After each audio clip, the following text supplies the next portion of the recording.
What is up, fellow nerds, and welcome back to the Dapper Snapper Gaming channel, and welcome back to How Do I Want to Do This? This is our series where we take a look at all playable options available to players in Dungeons & Dragons 5th edition, then we rank them on a scale of 1 to 10 and either build them or fix them depending on how they rank. Now today we finish up our talks on the Abjuration Wizard, the one that seeks to out-tank all of the other wizards, which may not be that difficult, but this actually is not that bad of a subclass, so I am excited to get a build under our belts around it. But before we do that, make sure to leave a like on the video, subscribe if you haven't already, click the bell so you're notified when new videos are uploaded, and of course share the video with your friends. One of the best ways to support the channel, of course, is by becoming a member. Down below, you can become just a bronze snapper, the lowest tier, and you get access to all of my build guides and subclass fixes, so make sure to check that out. And there are, of course, higher tiers as well if you would like to support a little bit more and get some other amazing perks. So yeah, the Abjuration Wizard is a lot of fun, and so it scored really well. I'll put that back up in the iCard above right there for you to check out. But yeah, this one's cool.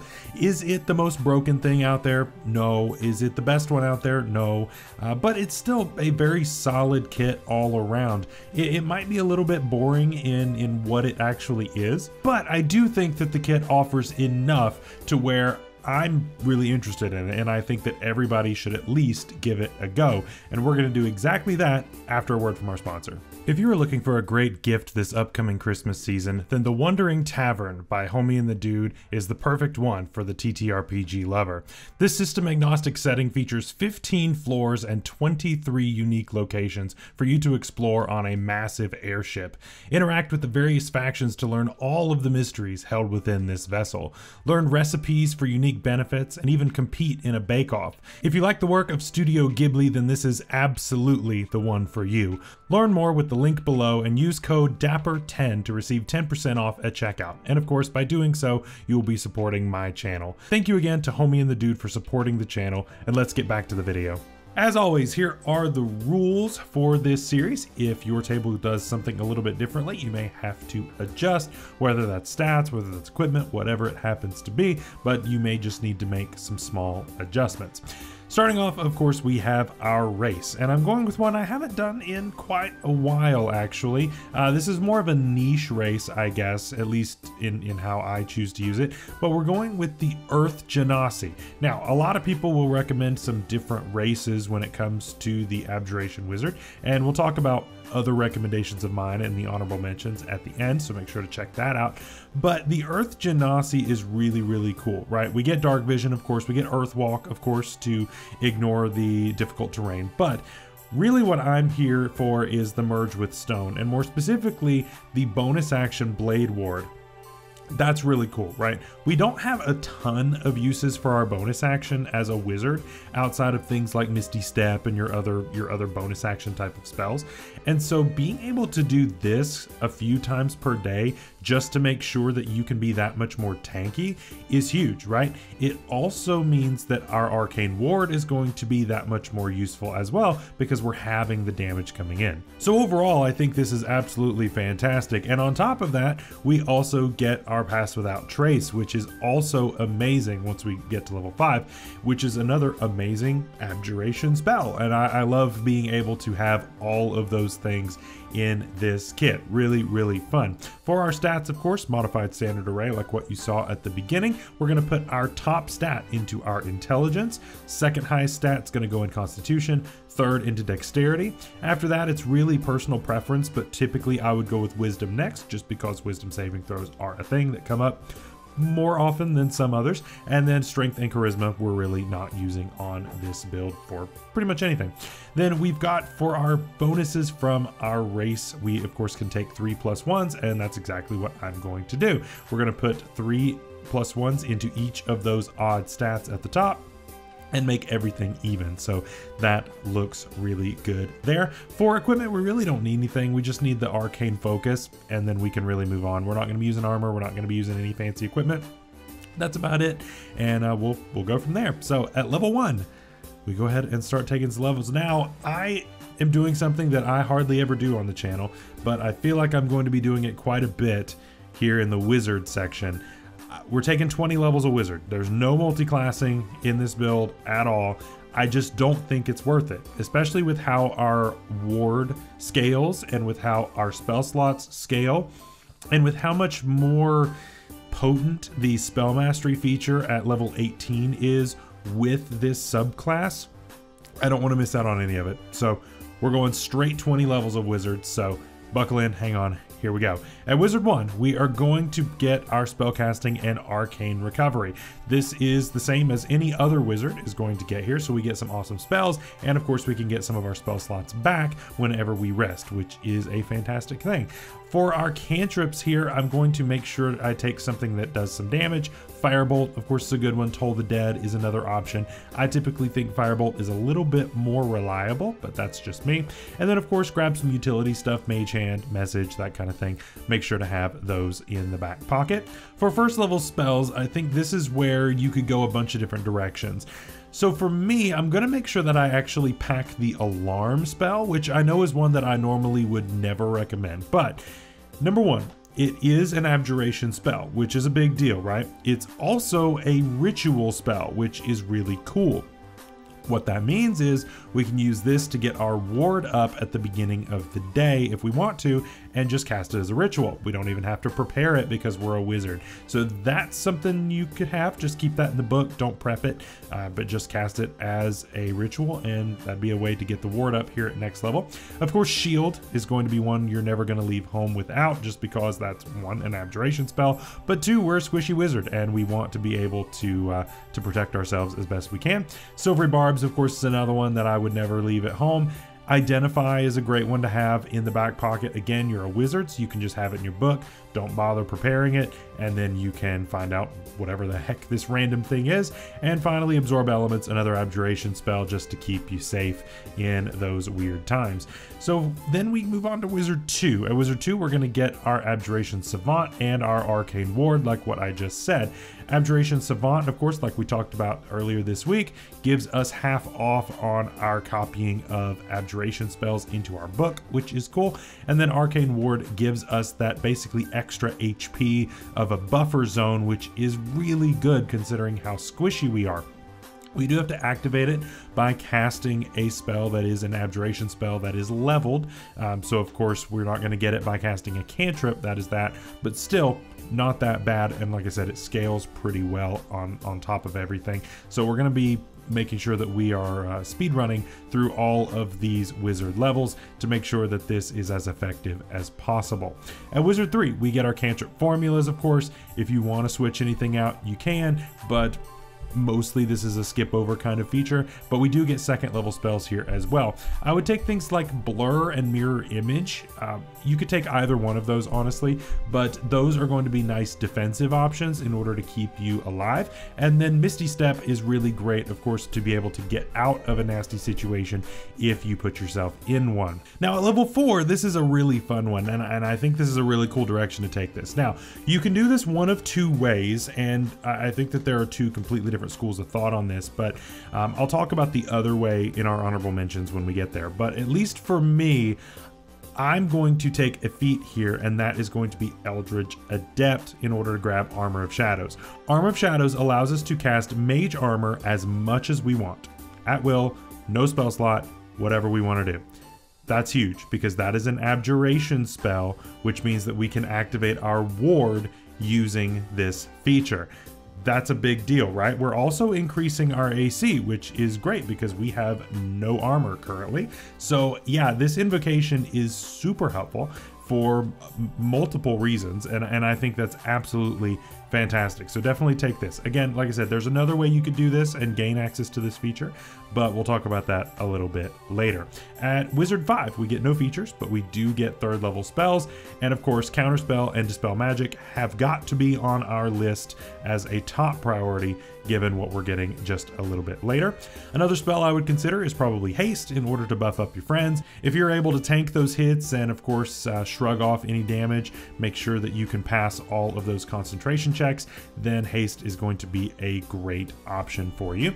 At Wizard 6, we get Projected Ward, and this allows us to take that ward and let somebody else borrow it for just a second, which I think is really cool. I think the ability to defend your allies is great, because you may have other squishy members in your party that don't have these built-in qualities that you have with this subclass, and this just allows you to cover for them. Of course, if somebody didn't get to drink a potion, or if somebody didn't get to do whatever it is that he or she needs to do, this allows you to jump in that case, which is really cool. Wizard 7, we get no features, but we do get 4th level spells. Dimension Door and Polymorph are going to be the standout options there.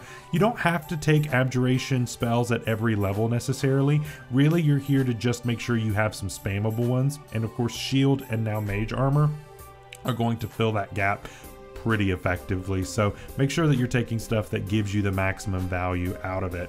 Next up at Wizard 8, we get another ASI or feat, and I'm just going to go ahead and bump my intelligence and max that out. Yours may or may not be maxed out depending on your stats, but I think bumping that here is going to be the best use of our ASI.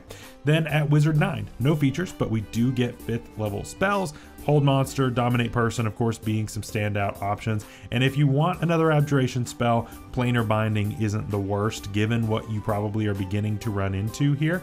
You could even take it a little bit later if you wanted to, but I think Planar Binding isn't the worst thing, depending on your campaign. There may be campaigns where you never deal with it, but I would imagine that there are at least some where you'll definitely use this.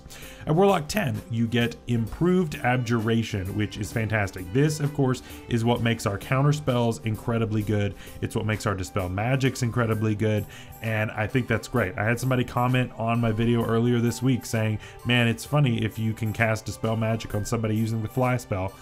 Absolutely. Absolutely, it's hilarious, because you get to just watch them fall from the sky, and it's funny, it's hilarious. And then you take a bunch of bludgeoning damage, you land prone, and you let somebody beat them up, and I love that. So definitely be watching for that. You have an incredibly effective use of those spells, and so by all means use them, and it's going to be a really, really good time. Then Wizard 11, we get no features, but we get 6th level spells. There aren't a ton that I'm super excited about necessarily. I'm a Contingency fan personally, so that's one that I would definitely put as a standout. Besides that, pick your favorites depending on your playstyle. At Wizard 12, we get our next ASI or feat, and so I would go a couple of different ways with this. You can either bump Constitution at this point, or you could actually go with Warcaster, and Warcaster is not a bad option here either, just to be able to give us advantage on those concentration checks, be able to cast spells as our reactions in using them for opportunity attacks. So there's a lot that's good there, and it works well on this type of a build. So either way, totally makes sense to me. Wizard 13, no features, but we do get 7th level spells, and so Finger of Death is going to be a standout. I like the damage on that, it's really good. And then Symbol, if you really need an Abjuration spell. Symbol isn't too bad, but you have to really know how to use it to get the most out of it. So make sure to study up on that one before you just start casting it willy-nilly. Wizard 14, we get Spell Resistance, which is a huge buff to us going into the late levels. There are so many high-level spellcasters that you are going to face as a party that is 14th level and above. You know, a ton of your final bosses in 20th level campaigns, and even lower than that, are going to be these high level casters, right? This just makes you able to shrug that off, and so not only does it allow you to maintain concentration on those amazing spells like haste, but it also means that you're just staying up and you're not an obligation to somebody like your cleric or whoever is trying to keep the party up. I think that's great, and that just makes you one less thing for the party to worry about, which is absolutely fantastic. Warlock 15, we get no features, but we get 8th level spells. Anti-magic field is kind of cool to be able to pack on this. I normally am not going to be the one that comes for this one, but it makes a lot of sense on this build, so I think I gotta pack that. Power Word Stun is another option. I like that spell. I know it's not everybody's favorite, but it is an option for you.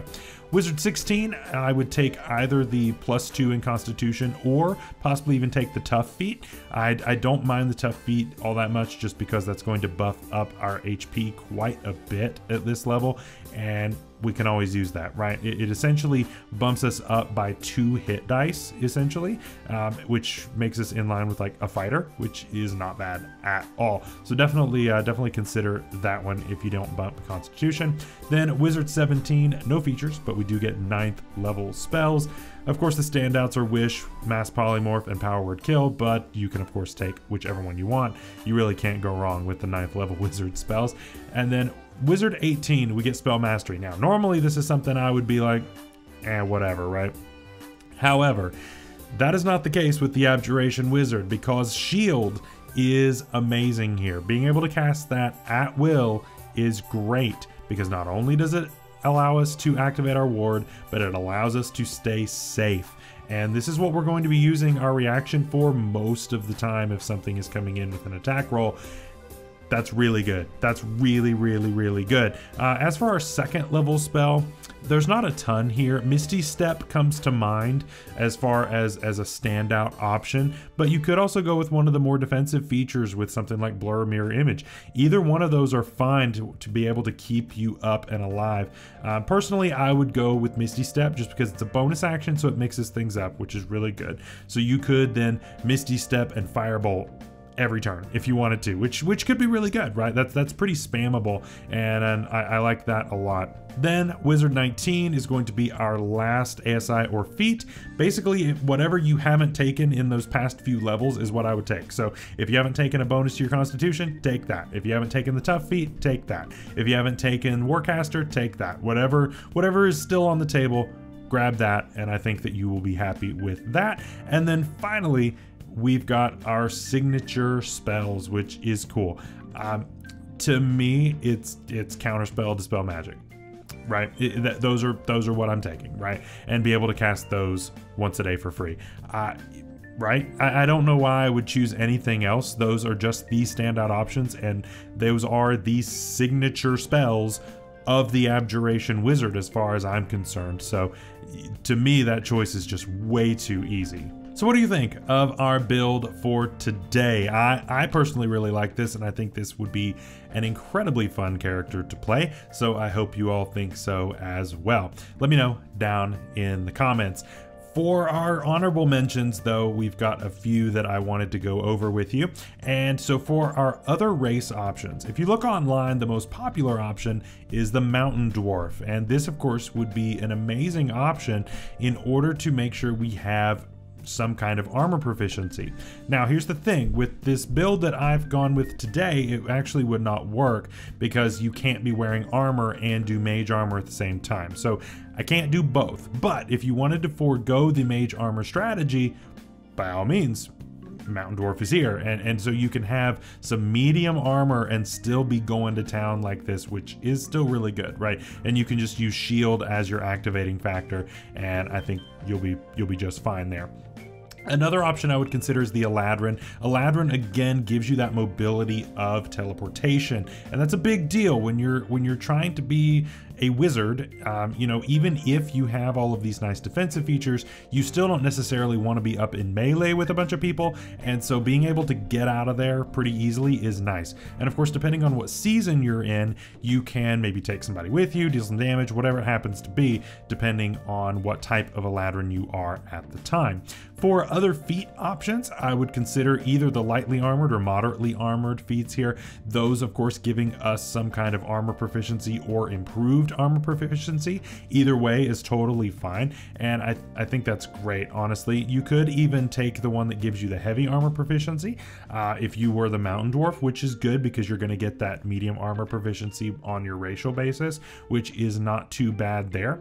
Another feat I would consider is if you wanted to try out being a gnome, which I think everybody should at least once. The Fade Away feature actually is not bad either. Fade Away is cool, and again, it is exclusive to gnomes, but it's cool because when you are going to take an attack, you turn invisible.